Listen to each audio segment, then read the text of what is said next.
tarde. No Checkmate de hoje nós vamos falar de um assunto que interessa muita gente, o regime de previdência aos funcionários estaduais.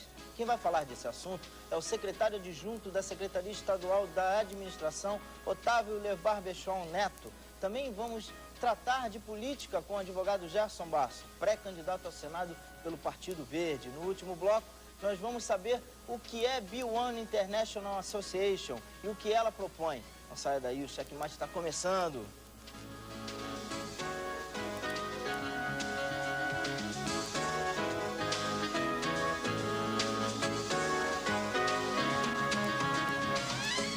Estou de volta com o Checkmate e hoje vamos falar sobre o regime de previdência estadual, que interessa muita gente, já que temos muitos servidores estaduais, e eu estou aqui com Otávio Levar Bechon Neto, que é meu amigo e secretário adjunto da Secretaria de Estado da Administração, que também professor, doutor em administração pela ISAB. Tudo bom, Levar Bechon? Boa tarde.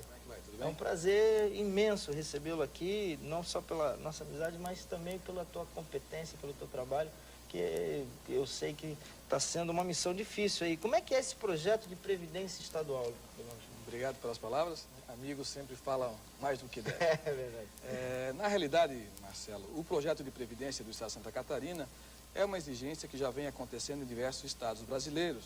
Já acontece no estado de Goiás, Pernambuco, Rio de Janeiro, Paraná, Sergipe, fundamentalmente nesses estados. Nos demais, o governo tem o compromisso de entregar, ou seja, tinha o compromisso, porque encerrou o prazo dia 31 de outubro, de entregar o projeto de previdência, o novo regime próprio de previdência dos servidores estaduais, para tratar dos assuntos fundamentalmente ligados à previdência dos servidores ativos, inativos e pensionistas, no caso específico de Santa Catarina.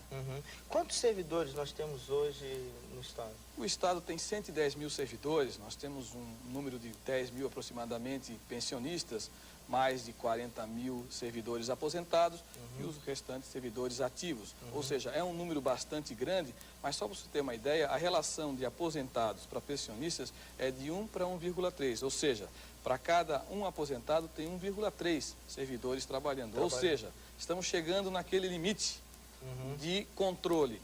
Até conhecendo esse assunto e trabalhando com ele, com vários expertos sobre o tema, por exemplo, o estado do Rio Grande do Sul passou a um problema grave agora, que está para 1 para 0,9, o que é um problema grave de gestão previdenciária. E de onde vêm os recursos para esse fundo de previdência? Muito bem. Então, esse trabalho, ele na realidade iniciou até com a ideia do então governador Wilson Klein Nubim. A primeira preocupação foi com ele. A partir daí, com o início do governo Espiridião Amin, montamos um grupo de trabalho já em maio, abril de 99. Mas esse trabalho teve um maior ímpeto a partir de abril de 2001, onde nós montamos um grupo de trabalho, Marcelo, composto por representantes da Procuradoria-Geral do Estado, da UDESC, servidores do IPESC, da Secretaria de Estado da Administração, com a parceria com a Caixa Previdência, que foi a consultoria contratada para realizar os trabalhos e estudos. Agora, isso implica terminar com o IPESC, né? Na realidade, até, esse é um assunto muito polêmico. Eu tenho conversado com diversos servidores do IPESC, hoje conversei com alguns também, estou até indo ao IPESC conversar sobre isso. Que além dos serviços que o IPESC paga, tem essa questão também de ter os funcionários do próprio IPESC que teriam que ser remanejados para outros órgãos. Esse é um assunto grave, nós tratamos como um assunto importante, porque nós temos que respeitar os servidores, as pessoas que dedicaram anos de sua vida a um trabalho específico. Mas aí é importante esclarecer alguns assuntos. Não existe a proposta da extinção do IPESC, sim da transformação do Instituto, transformando ele em uma entidade chamada Santa Catarina Previdência. As pessoas precisam entender que sobre Previdência, na realidade, há muito tempo o IPESC não vem fazendo, não porque ele não tenha competência, mas porque não era assim usual. Todo o recurso pago para aposentados vem da fonte 00 de governo, ou seja, do Caixa do Tesouro.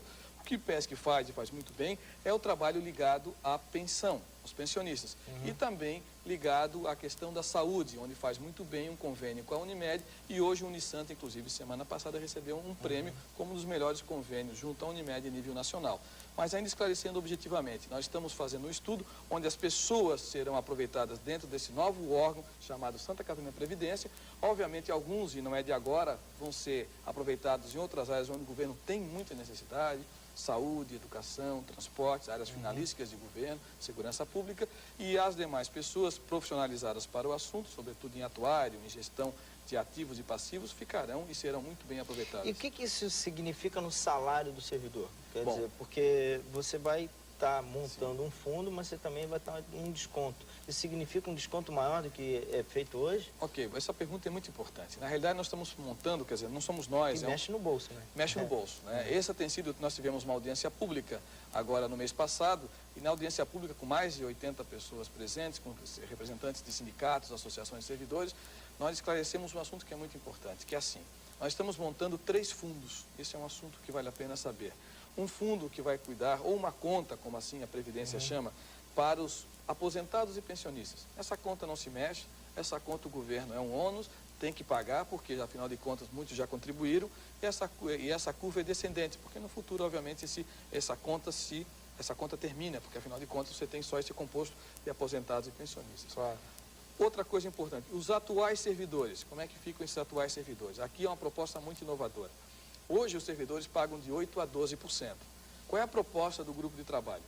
O governo federal permite até 14%. Nós achamos que esse índice não só é muito elevado, como compromete muito hoje a questão salarial, é muito alta. O estudo tem mais imposto de renda. Mais imposto de renda, mais os compromissos que as pessoas têm com algum débito de algum empréstimo, ou seja, isso nós não concordamos com isso, tanto é que mantivemos um índice limite que chegou a 10,6%, empatou em 11%. Hoje ele paga de 8% a 12%. A ideia é ficar nesse índice. Nem ficou 12%, nem ficou 8%, ficou 11% para todos os atuais servidores. E aonde vem a contrapartida? Porque afinal de contas isso só não basta. O Estado coloca nesse fundo, então... Mas isso independente, Levar Rochon, do nível de salário? Independe. Essa é uma questão também de caráter social. Nos perguntaram na audiência pública, por que não fazem então um índice escalonado que é mais justo? Nós estamos abertos, o projeto está dentro da Assembleia Legislativa. O projeto já está na Assembleia. Lógico, e eu conversei até com... Está em qual comissão agora? Bom, foi entregue ao deputado, presidente Onofre Agostini.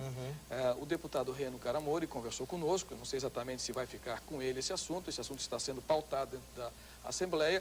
E nós... O Reno Caramori seria o relator? Ele conversou comigo, eu não sei exatamente, mas ele pediu informações a respeito, talvez seja ele. E já antecipei algumas coisas, das quais, assim, estamos à inteira disposição para discutir. Nós não temos a pretensão, viu, Marcelo, de chegar a esse projeto e aprova. Não. Nós queremos que seja discutido exaustivamente, mas muito tecnicamente. Porque o grupo de trabalho montado para isso não foi assim pego amigo do Otávio. Não. Para ter uma ideia, quando nós chegamos nesse, nós juntamos assim, quem é bom na área jurídica, tal. Quem é bom na área de atuário, fulano. Quem é bom na área de cálculo financeiro. E teve representante dos próprios funcionários trabalhando nesse processo? Na realidade, todos são servidores públicos, né? Nós fizemos durante algum tempo, nós colocamos o projeto na internet durante 40 dias, antes de ir à Assembleia. Fizemos algumas reuniões com representantes dos sindicatos durante alguns dias, conversamos com o Sint, com o Sintesp e com o representante deles, explicando, e depois tivemos audiência pública e também recebemos várias sugestões. Então nós não colocamos um representante oficial dos servidores, assim como seria a proposta até. Por quê? Porque como o trabalho é técnico, aí foi uma decisão técnica. Nós não poderíamos explicar, nós temos que partir daqui para frente. Claro. Nós não tínhamos tempo para explicar muitas coisas, é um assunto complexo. Para você ter uma ideia, só 7 estados, 8 estados encaminharam isso oficialmente. Os demais estão buscando uma alternativa. Por quê? Não é fácil você hoje pagar 40, 80 milhões e tirar de outro fundo. Uma coisa que eu não consigo entender direito, o fundo precisa de um orçamento de arrancada? Criado o fundo, ele precisa de um orçamento para poder subsistir. Né? E como é que faz isso? Ele já está previsto no orçamento do ano que vem do governo? O Estado tinha 2 opções. Passar toda a Previdência para o governo federal e transformar em regime geral, nós teríamos que ter 4 bilhões e meio de reais. Não temos. E nem nos interessa repassar toda uma gestão que é nossa para o governo federal. Essa foi uma decisão de governo. Nós queremos fazer o nosso regime próprio de Previdência. Precisamos saber de onde vem os recursos. Então, respondendo objetivamente a tua pergunta. Hoje os recursos já saem do Tesouro. O que nós queremos é assim, dividir o que é recurso do Tesouro e o que é recurso, quais são os recursos que hoje estão sendo alocados para outros gastos de governo e que podem ser objetivamente lançados no Fundo de Previdência. Por exemplo, compensação previdenciária, dívida ativa do Estado, ativos patrimoniais do Estado, e os recursos da federalização do IPESC, que hoje estão arrolados de caráter genérico e que podem ser focados, inclusive a lei, a Constituição estadual, prevê que recursos advindos de ativos do Estado possam ser vendidos para um fundo previdenciário para servir em benefício do próprio servidor público. E não é mágica, isso é um cálculo, tem tabelas aqui enormes, isso tudo é discutido, é trabalhado, é aprovado. E ainda finalizando essa tua pergunta, e os novos servidores? Como é que serão os novos servidores? A grande questão é se criar uma dívida, uma nova dívida no Estado. Dentro do próprio orçamento estadual, quer dizer. Exatamente, a proposta é justamente a inversa. Hoje, se o Estado, porque isso é um problema genérico que não é de Santa Catarina, inclusive a Holanda tem problemas atuariais. Mas de quanto que a gente fala objetivamente? Nós estamos falando, os recursos hoje que o Estado paga envolvem 110 milhões de reais. 110. Continuamos com 110 milhões de reais, só que a nossa proposta é assim. Nós temos um patrimônio de R$1 bilhão. Ok? 1 bilhão. O que o Estado faz com esse patrimônio? Administra. Pergunto a todos. É função do Estado administrar patrimônio? Não é. Não é. A função do Estado é políticas públicas, saúde, educação, transporte, segurança pública, etc. Não administrar um patrimônio que ele tem. Não estamos falando dos prédios públicos onde atuam os servidores. Estamos falando de terrenos, edifícios aí. Esses edifícios, o que nós propomos? Eles estão aí, tem um valor, tem que ser reavaliado, isso nós estamos propondo no projeto. Valor de mercado. De mercado, e nós vamos supor que nós coloquemos 500 milhões. O governo, do dia para a noite, pode ter a entrada de 500 milhões, que vão ser, obviamente, contabilizados de maneira cronogramada, para que possam, então, ser retirados para compor o fundo e pagar, então, esse ônus que hoje é só do Tesouro. Bom, a gente vai ter que interromper um pouquinho, a gente já volta com o checkmate falando aqui de administração estadual. Daqui a pouco a gente volta.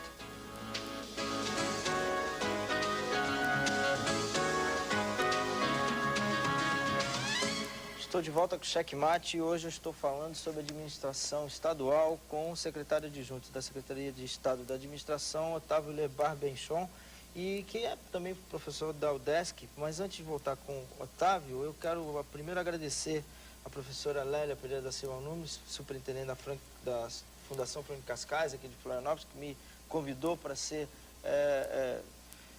julgador aqui do Prêmio de Literatura Franklin Cascais 2001, que em homenagem ao centenário de Antonieta de Barros. Eu quero só mostrar aqui.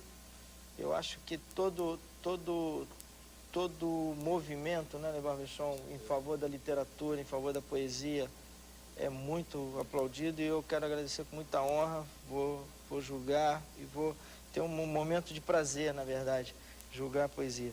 Outra dica aqui de livro: O Brasil Privatizado, edição em homenagem a Luiz Biondi, com a íntegra dos volumes do Brasil Privatizado, texto sobre o autor, um caderno especial com charges sobre as privatizações que o Brasil sofreu aí, que o Brasil está passando, e aqui mais em Santa Catarina, mais perto, que a gente está aí passando pelo processo do BESC, etc. E esse livro aqui que eu não li, mas o Lebar Benchon leu, por coincidência, Quem Mexeu no Meu Queijo.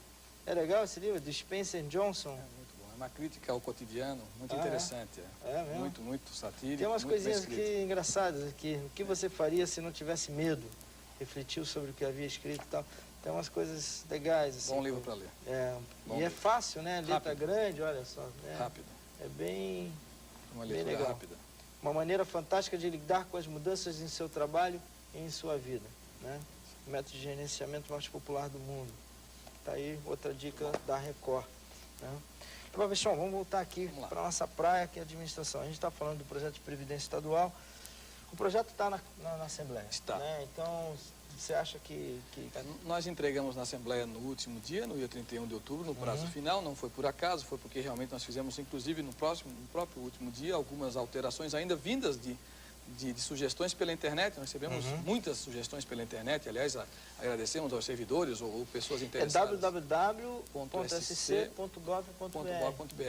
Nesse site da Secretaria da Administração, você tem um portal do servidor, assuntos da Previdência, do Estatuto, assuntos da Semana do Servidor que passou, alguns assuntos ligados a contra-cheque do servidor, tudo você pode encontrar no site da Secretaria de Estado da Administração. E só ainda finalizando, que eu acabei não falando, viu, Marcelo, sobre os novos servidores. Eu sei que nós temos agora um concurso público, daqui a pouco, para servidores da área da educação. Da educação. Eu trouxe na semana passada a Miriam Schlickman, aqui retrasada, aliás, a Miriam Schlickman, para falar sobre o concurso. Então, devemos aí, eu não sei o número, mas podemos ter um número de 12, 15, sei lá, 1000 pessoas. E só para esses servidores é importante dizer o seguinte, o novo fundo de previdência permanece 11% para o servidor e aqui sim, o Estado pela primeira vez entra com índice de 18,13. Esse é, de onde veio esse número? Foi o Otávio, a equipe dele? Não, não. Isso foi um número calculado atuarialmente, que tem que ser revisto todo ano, que chegou a esse índice de 27% aproximadamente, que é o índice que o Estado tem Mas fora esse projeto da privatização, você está trabalhando em outra, da Previdência, quer dizer, você está trabalhando com outras coisas, quer dizer, eu queria saber desse pregão eletrônico para compras no Estado. Ótimo. Nós tivemos, esse é um assunto que interessa muito, nós tivemos semana passada em Brasília, no Ministério de Planejamento, Orçamento e Gestão, também tivemos na Câmara dos Deputados e passamos rapidamente pelo Senado, uma equipe composta por colegas do CIASC, da Secretaria de Estado da Administração. Por quê? Porque o governo federal tem uma lei que permite, viu, Marcelo, que você possa fazer compras pela modalidade pregão. Hoje, você sabe, pode comprar por licitação, por compra direta, etc. e tal. Mas vamos ao pregão. Pregão, como o próprio nome diz, as pessoas conhecem, você vai dando lances. Para ter uma ideia... Como se fosse um leilão. Um leilão. Então, você coloca lá o seu preço, o seu produto, aliás, que você quer comprar, e as pessoas vão ofertando. Tem um lance mínimo. Lance mínimo e vai surgindo isso. Sei. Você tem uma ideia, o governo federal tem economizado 30% a 40% em cada pregão realizado. Eu acompanhei um pregão que quase chegou a 70% a redução. Significa dizer recursos públicos... Que aí, no caso do poder público, é o contrário. Você tem um preço máximo e vem reduzindo? E vem reduzindo. Você entra com um valor, que normalmente é um valor que a primeira empresa faz o lance, dá o lance. E, para nossa surpresa, nesse que eu acompanhei, a empresa que deu o maior lance foi que deu o menor lance. Ele levou... Mas por que acontece isso? Obviamente, a empresa estava trabalhando dentro de uma margem de lucro, testou, obviamente, isso e chegou a uma margem de lucro, com certeza, muito menor, mas que dá a ela uma rentabilidade possível. Significa o quê? Que o governo consegue reduzir valores expressivos, dependendo das compras, como eu vi, essa era uma compra de 8 milhões. Né? Você imagina reduzir 1 milhão, 2 milhões de reais, é muito dinheiro para reduzir uma compra. E outra coisa que eu acho extremamente salutar nesse processo é você conhecer diretamente os concorrentes. Exatamente. Né? Quer dizer, os concorrentes estão de cara a cara ou na internet. Ou seja, começam a se apresentar, viu, Marcelo? Se apresentar e não tem aquela coisa assim, você está privilegiando... Não. Está ali, visível. Tá. É democrático, é muito livre, totalmente é visível, moderno, né? É transparente e reduz custos para o governo. No processo licitatório, a pessoa tem que apresentar a proposta, você tem que fazer um edital e tal, né? O pregão não. O pregão é uma coisa muito mais ágil. Qual é o problema? Por isso que até é importante esse espaço que a gente está conversando. É que a lei só permite que o governo federal faça isso. Não permite que os estados e municípios tenham o pregão como modalidade de compra. Ou seja, nós queremos entender o porquê que é bom para a União e não é bom para estados e municípios. Claro. Então nós tivemos essa ida a Brasília, fomos muito bem atendidos no Ministério, o Ministério está conosco, concorda que os estados e municípios devam ter essa mesma oportunidade. Fomos à bancada catarinense, conversamos com alguns colegas deputados e, bom, encaminhamos o documento a todos e aguardamos uma movimentação para que Santa Catarina possa também ter a mesma vantagem que a União tem. João, você é um homem de marketing e essa questão do funcionalismo, não só público, mas do funcionalismo em si, né, da profissionalização, cada vez mais requer uma dinamização maior pessoal, né, das pessoas, né? Quer dizer, a gente está aí acompanhando o processo do BESC, claro que eu sei que vocês não estão diretamente ligados a isso, que é um processo de privatização, mas que também mostra uma dificuldade dos servidores atuais do BESC em aceitarem até a privatização, com medo até de perder seu emprego, etc., por não se sentirem preparados. Isso é uma crítica, não é uma crítica aos funcionários do BESC, mas é uma coisa que a gente veio aqui, que eu já trouxe aqui o presidente do BESC, já foi colocado isso, né? Então, como que hoje a Secretaria de Administração está trabalhando com a profissionalização do servidor? Ok, Marcelo, o importante é assim, o governo Espiridão a mim, desde que assumiu, tem um compromisso básico. Vocês sabem, não vamos repetir, mas tem toda a questão dos salários, não vou repetir esse tema que já está... É de consciência pública. De honrar com os salários. Né? Bom, primeiro, honrar com os salários. Ninguém consegue ser feliz dando passos sem saber onde está pisando. Então, esse foi um compromisso firmado e atingido. Muito bem. Não é suficiente, é óbvio que não. Né? O salário é super importante, mas a transformação do ser humano é também importante. E o servidor público não difere do servidor de qualquer outra organização. Ele é um ser humano como qualquer um, ele tem necessidades, tem desejos, tem angústias e tem sonhos, né? O que nós estamos fazendo, estamos com um trabalho que vem desde 99, que tomou... Mas é mais resistente a mudanças ou não? Na realidade, como existe a ideia da estabilidade, a estabilidade dá ao servidor público, não só a ele, mas a outras empresas que têm estabilidade, alguma segurança que eu sou professor, eu digo em sala de aula, eu tenho colegas servidores, eu digo de falsa segurança. Por quê? Eu sinto que está mudando muito. A gente sente isso, a gente procura as repartições públicas, municipais, estaduais, está mudando muito, né? As pessoas parecem que estão ligando devagarinho o botãozinho e se animando com o trabalho, né? Nós hoje temos, para ter uma ideia, Marcelo, nós temos o processo, primeiro, você imagina que muitos servidores ainda não têm o primeiro grau.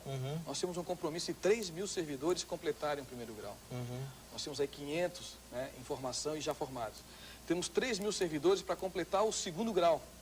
E temos aí mais de 1.000 servidores que estão, mais de 3 e 4.000 servidores que estão nas universidades, fazendo o curso de graduação e alguns, em torno de 400, 500, envolvidos com MBAs, mestrados e doutorados. A minha experiência dentro da administração... E aí tem um desconto nas universidades? Tem, eu quero entrar. A minha experiência demonstra que nós temos profissionais muito bons. Aquela ideia de que o servidor público tem algum problema, isso não existe. A capacitação do servidor é igual, inclusive em alguns níveis, superior à que eu havia conhecido em outros setores. A própria universidade me dá um contato para saber quem são as pessoas, e eu afirmo isso, muito bem formados. O que nós estamos aproveitando para isso? Nós sugerimos, fomos à ACAF, fomos à Estácio de Sá, fomos à Faculdade de Decisão, e Estácio de Sá e Faculdade de Decisão já firmaram um convênio com o Estado, onde nós estamos conseguindo de 15% a 40% de descontos para o servidor fazer a sua universidade. Que bom. Aí diz, mas é um desconto representativo. Você imagina que pagar 200, 300 reais não é fácil. Não é fácil, é um esforço. Você tem uma média salarial dos servidores? Olha, os servidores, nós temos aí, fizemos um levantamento que 70% dos servidores, 65%, estão ganhando em torno de R$ 1.200, né? É uma estimativa em função das gratificações, da função que ele tem. É uma média que não confere uma estatística única, mas ela hoje, em função das gratificações, dos benefícios, esse é o valor. Ou seja, é um salário, digamos, médio, que não é muito baixo, mas é um salário que nós sabemos que podia ser muito melhor, é óbvio. Agora, o que nós estamos fazendo para isso? Bom, foi dado um aumento, né, no mês de setembro para o servidor, 6,3%, e obviamente estamos aí com um compromisso de 18% de aumento, que é a recuperação das perdas durante o governo Espiridião Amin. Isso vai ser efetivado, o governador tem falado a respeito, isso já é, assim, mais um respeito ao servidor. Aí tu me perguntas, basta? Não basta. Nunca basta investir e trabalhar com pessoas e melhorá-las, nunca basta. Levar Vechão, muito obrigado. Obrigado, Marcelo. Obrigado por ter vindo aqui. Vamos voltar a discutir mais esse projeto aqui, eu acho que vai dar um pouco mais de discussão aí pela frente, e o Checkmate está à tua disposição aí para a gente discutir melhor isso, porque o servidor, né, merece um carinho especial, não só da imprensa, mas também da administração, né? Eu agradeço e parabéns pelo programa, eu assisto. Obrigado. Eu acho que vou assistir mais uma vez. Obrigado. Tá bem. A gente volta daqui a pouquinho com o Checkmate.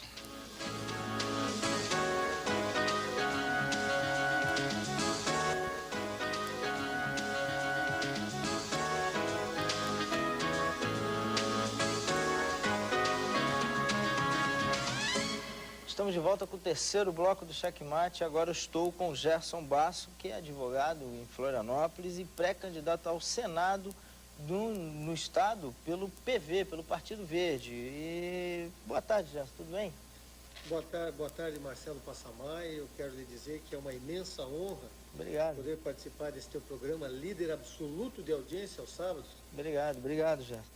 Gerson, o Partido Verde em Santa Catarina, em Florianópolis, em Santa Catarina tem uma história de luta, uma história de um passado até de vitórias até na política.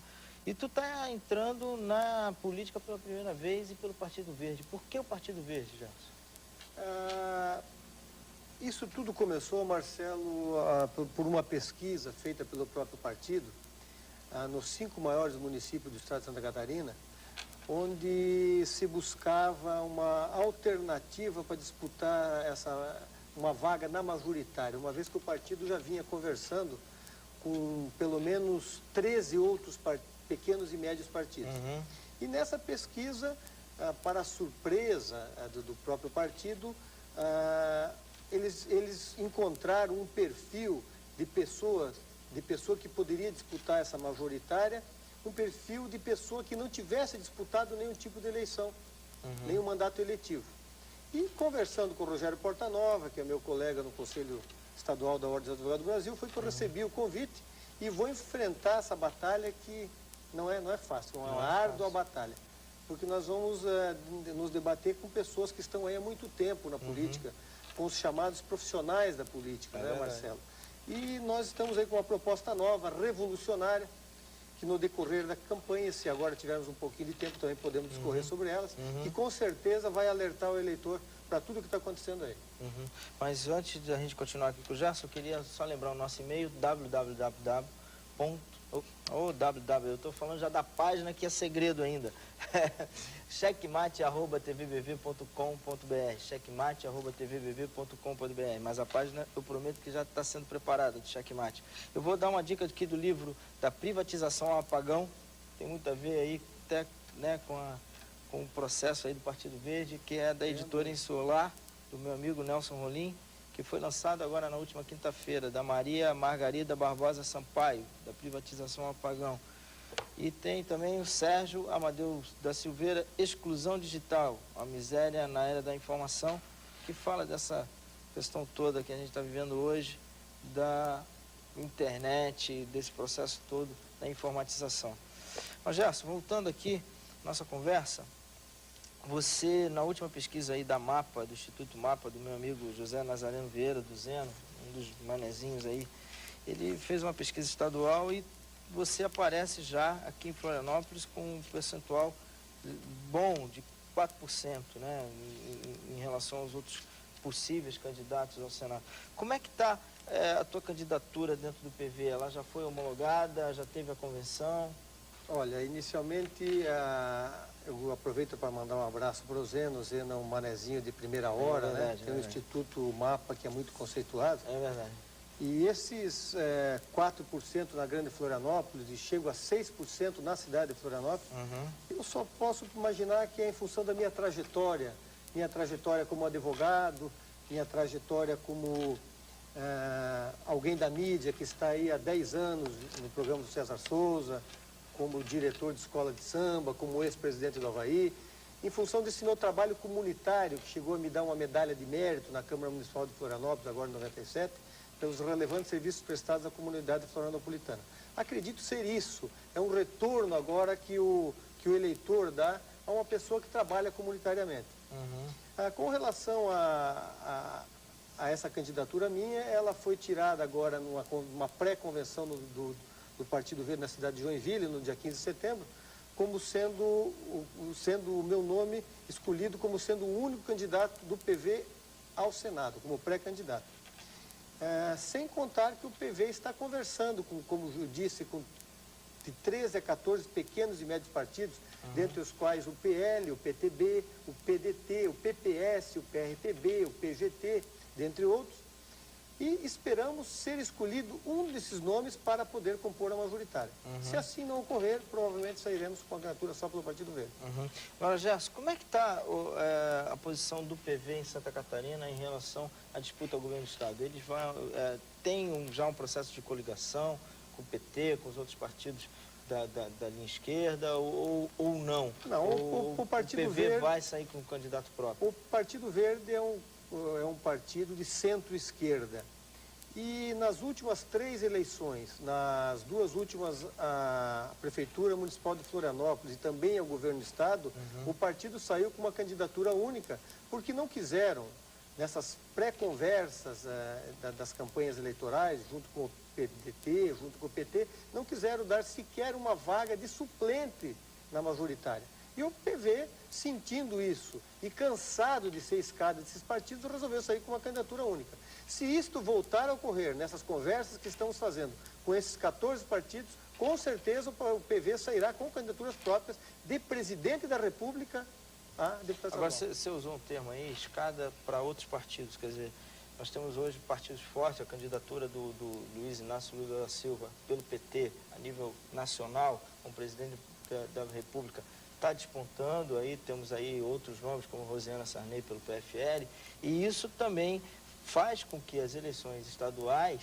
né, nas próximas eleições, também tomem um rumo muito parecido com as da Previdência. O que acontece, obrigado até pela pergunta, Marcelo, porque isso me dá a oportunidade de você até poder me deixar explicar ao telespectador, ao eleitor que está nos vendo. O PV surgiu uma candidatura a presidente da República porque o PV não concordava em se aliar ao PT já no primeiro turno. Isso fez, inclusive, com que o deputado Gabeira saísse do partido. E hoje temos colocado aí a candidatura de Rogério Partanópolis. Porque eu entendo, Marcelo, que o partido, por menor que seja, por pequena estrutura que ele tenha, ele tem que sair a público a mostrar suas propostas, para dar uma opção para o eleitor, senão não teria sentido de haver esse pluripartidarismo. Agora, o Gabeira faz falta no PV. Olha, o Gabeira é um grande deputado federal, agora o lugar dele já foi suprido pelo Clóvis Volpi, o outro deputado federal. Não tenha dúvida que o Gabeira faz falta. Agora, por um outro lado, também foi bom, porque o PV era só conhecido como partido do Gabeira. E o Gabeira é um cidadão muito polêmico. E nós, partidos políticos, temos que atingir todas as camadas da população, né? Desde a camada mais abastada até as pessoas menos favorecidas. E o Gabeira, por ser um cidadão muito polêmico, com aquelas ideias avançadas, aquelas ideias que ele trouxe do seu exílio, na Europa, onde o PV é muito forte, o PV ele é constituído em 112 países do mundo, muito forte no Parlamento Europeu, na França, na Inglaterra. E essas ideias chocaram um pouquinho o eleitor. Então essa saída, por sua vez, não é uma coisa muito boa, mas por outra também eu acho que o partido tem a ganhar. Mas eu quero que você me dê a oportunidadezinha ainda, claro, Marcelo, de eu poder falar sobre pelo menos algumas propostas minhas que eu tenho ao Senado, que com certeza irá revolucionar esse processo político. Com relação a... Eu defendo, Marcelo, uma ampla reforma política. Foi por isso que eu entrei. Você me pergunta, por que entraste no PV? Mas por que entraste na política? Eu nunca disputei um mandato eletivo. Eu entendo que o cidadão, para ser um cidadão completo, ele tem que votar e poder ser votado. E para ser votado, ele tem que pertencer a um partido político. Por isso me filiei ao PV. E eu vim me filiar num partido em que não tivesse ligado a nada do que está aí, essa corrupção que assola o país, principalmente na chamada Câmara Alta, onde pela primeira vez um senador da República foi excluído do Senado e muitos renunciaram por corrupção. Então, por isso que eu defendo, inclusive, de reduzir de 8 para 4 anos o mandato de um senador. Junto a isso, diminuir de duas para uma vaga ao Senado de 8 a 8 anos. Ou seja, seria uma diminuição de 27 cadeiras ao Senado. Em vez de 81, como temos hoje, nós teríamos apenas 54. Defendo também a unificação das campanhas políticas, que se darão de 4 em 4 anos, desde presidente da República a vereador, o que, por certo, viria diminuir em muito o gasto. Mas essa redução de vaga que você está colocando, isso não estreitaria mais ainda a forma de participação? Não, eu entendo que não, Marcelo, porque essa situação de, no primeiro momento, votar para um senador, depois de 4 anos, vota para 2, isso confunde o próprio eleitor. Tá? E, com certeza, o que se faz com 80 senadores hoje poderá muito bem se fazer com 54 senadores, que seriam 2 senadores por estado em vez de 3. Diminuiria o custo do Senado, que é um custo altíssimo, tá? Não criaria confusão na cabeça do eleitor, porque, não sei se o eleitor sabe, nessa próxima eleição, ele vai poder votar para votar 2 vezes ao Senado. Vota uma vez para senador e a segunda para senador. Só terminando ainda essa mais 2 propostas que eu tenho no campo da reforma política, eu defendo também o financiamento público de campanha, tá? O que acabaria com o chamado político profissional. Não se criaria mais o gigolô da política, aquele que recebe do empresário hoje para depois favorecê-lo em detrimento do país, tá? E a eliminação, muito importante está aqui também, Marcelo, a eliminação da figura do suplente. Isso suplente é fundamental, porque poderíamos... pode ser o próximo mais votado. Você viu né? como é que é feito hoje o suplente? Como é que se escolhe o suplente? Então, o Antônio Carlos Magalhães escolheu seu filho como primeiro suplente, o seu irmão como segundo suplente, o Vader é o seu pai. Isso acabaria com o nepotismo. Então, neste campo, pelo menos para ficar só nesse, uma vez que nós temos não muito tempo, com relação à reforma política, eu tenho propostas inovadoras que, por certo, irão mexer com o eleitor nessa campanha. Gerson, infelizmente a gente está aqui na correria do tempo e eu quero te agradecer a tua presença. Boa sorte nas tuas eleições e vamos discutir mais. Eu acho que o PV tem muita proposta boa aí para trazer para Santa Catarina, para colocar para fora e também tem que fugir um pouco da politicagem, né? Marcelo, eu só tenho a agradecer essa oportunidade, essa valiosa oportunidade que você está me dando aqui, uma vez que o teu programa ele é líder em audiência, como eu digo. Obrigado. E dizer que estou muito feliz de ver um carioca que se deu muito bem com o nosso manezinho daí, chamado manezinho daí. Já né? sou manezinho, com certeza. Então, a gente volta daqui a pouquinho com o Checkmate aqui com Jean-Claude Aubry, um filósofo fantástico que está morando, francês que está morando aqui no Brasil. Daqui a pouco a gente volta com o Checkmate com o último bloco. Estamos de volta com o Checkmate e hoje nós estamos com o médico filósofo Jean-Claude Aubry, que apesar do nome francês, ele foi nascido na África e está morando aqui no Brasil.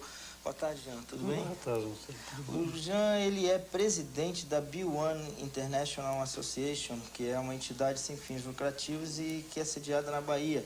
O que é a B1 International Association? A B1 é uma empresa de lei brasileira que busca uma coisa esquisita, um pouco diferente, é se cuidar, se especializar sobre a qualidade de vida.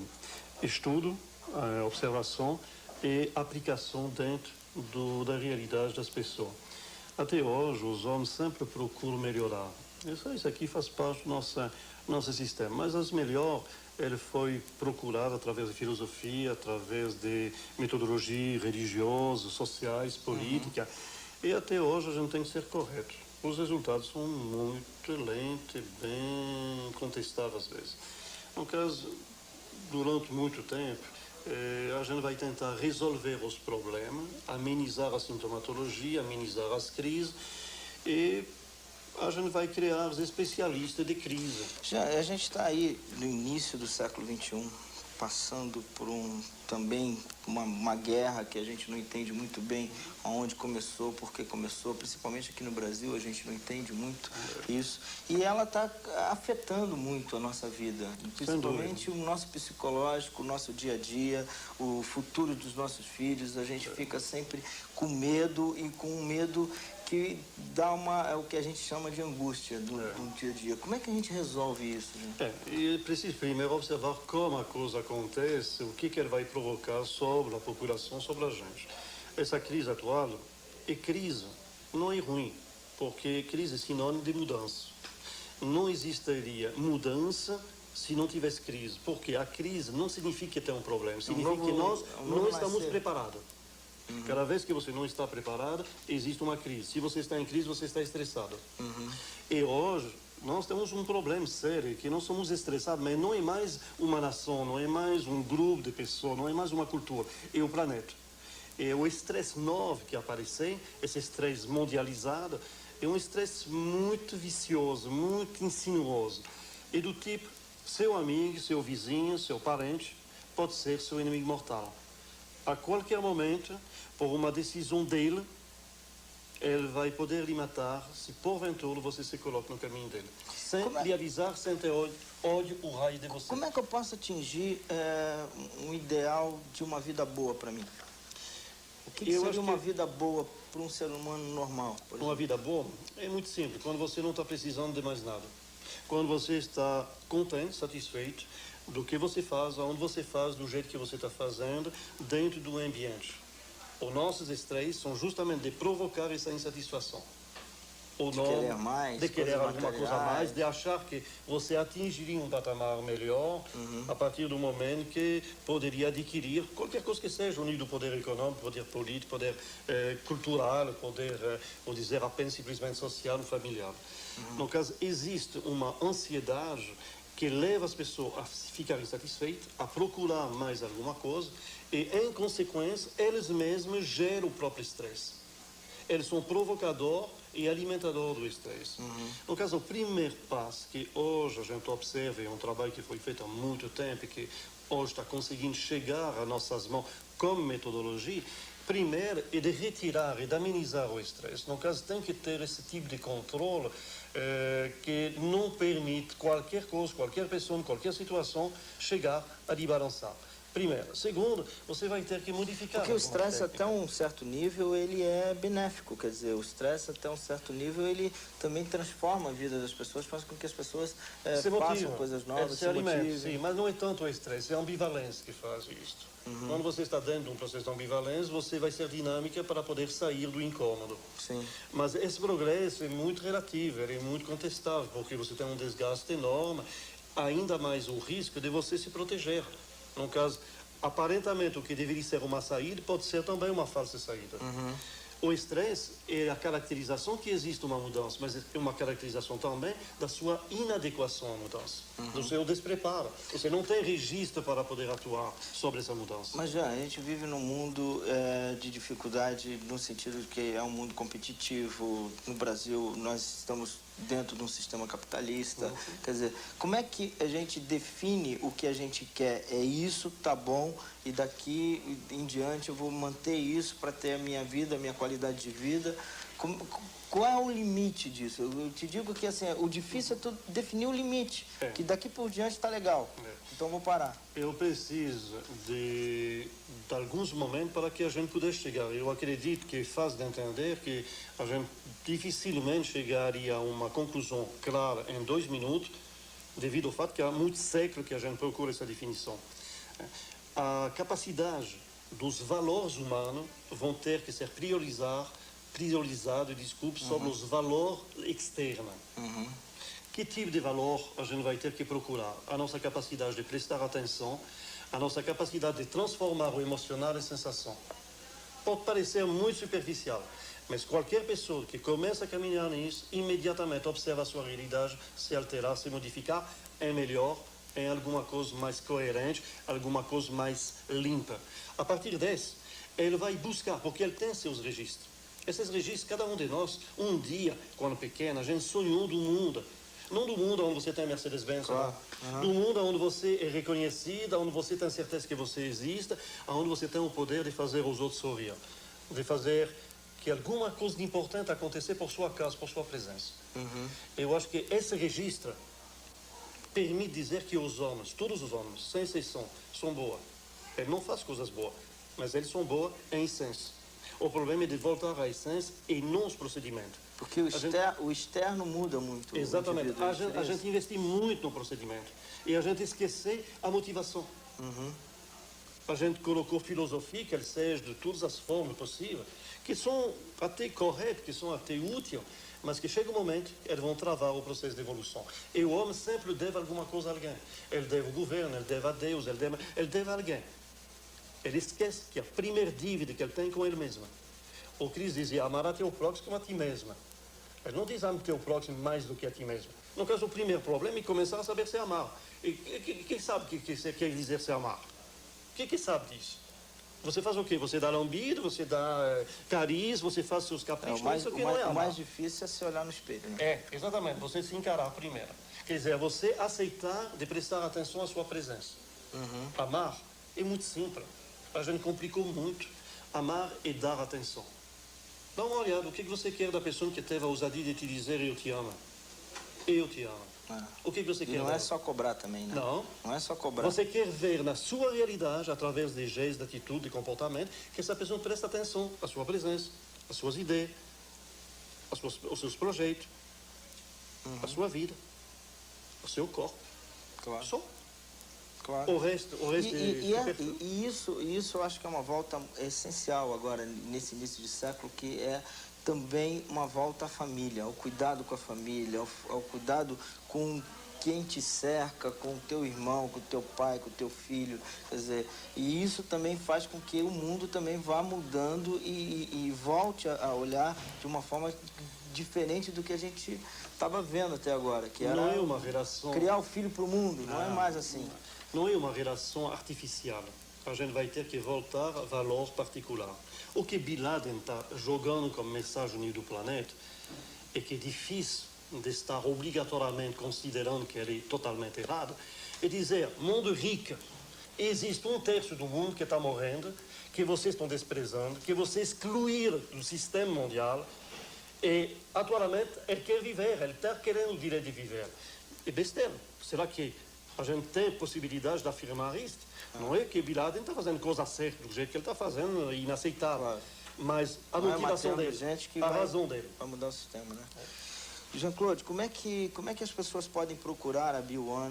E aonde que é, qual o telefone? Bom, nós temos um tipo de telefone na atendimento você Bahia, que é o telefone do nosso escritório, que é 71 633 1976. 71 633 1976. Sim. E ao nível de Florianópolis, nós temos também um telefone que a gente está esperando agora. 9969 2477. 9969 2477. 48 9969 2477. E quem pode procurar a B1? É todo mundo, a gente não tem empresa, pessoa, não tem questão de idade, não tem questão de sexo, não tem questão de cultura, não tem questão de dinheiro. Todo mundo tem condição de poder fazer. O nosso papel é de ajudar e de permitir às pessoas aprender a saber construir sua qualidade de vida. A gente não tem receita. Não existe uma filosofia que vai obrigar você a abandonar suas crenças, seus costumes, sua família, mudar seu emprego, nada disso. Você vai ter que encontrar através de exercício, e apenas exercício simples, banal, gostoso, de poder progredir para cada vez mais assumir o papel da sua realidade e que ele seja conforme com o seu sonho de vida. Só isto. As pessoas esquecem que dinheiro não é destino, é caminho. Você pergunta a alguns políticos nossos se eles são ricos, eles vão dizer que não, ele pode ter 300 milhões guardados lá nas Ilhas Gerson, não tem problema. Tá? Mas para ele ainda falta. Tá? Falta. Tá? A riqueza é o número que o vizinho tem a mais do que a gente tem. Para mim, a riqueza é uma pessoa... E deixar essa coisa de olhar para o lado, né? Olhar para frente, olhar para cima. A verdadeira riqueza é quando você não precisa de nada. Quando você não está mais precisando, Agora, você está rico. você é otimista com que vai acontecer uma mudança? Já essa mudança acontece. Ela está em caminho porque o mundo está totalmente diferente. Claro que 95% dos americanos adotaram a retaliação, mas o mundo está acordando. Na Europa, no Brasil, no mundo, você tem uma mudança de comportamento dos indivíduos, não mais apenas só do dirigente. Os indivíduos estão querendo alguma coisa, ele não sabe muito bem o que é ainda, mas vai conseguir. E se a gente pode ajudar, talvez esclareça mais rápido, e as coisas vão poder andar melhor, mais longe, mais profundo e mais duradouro. É tão simples. Jean, muito obrigado por essa lição de vida. Espero que os nossos telespectadores possam acompanhar e possam absorver um pouco disso, que é o que a gente está precisando, que é um pouco de paz interior, principalmente, né? E a gente volta no próximo sábado aqui na TV BV com Checkmate. Um grande abraço.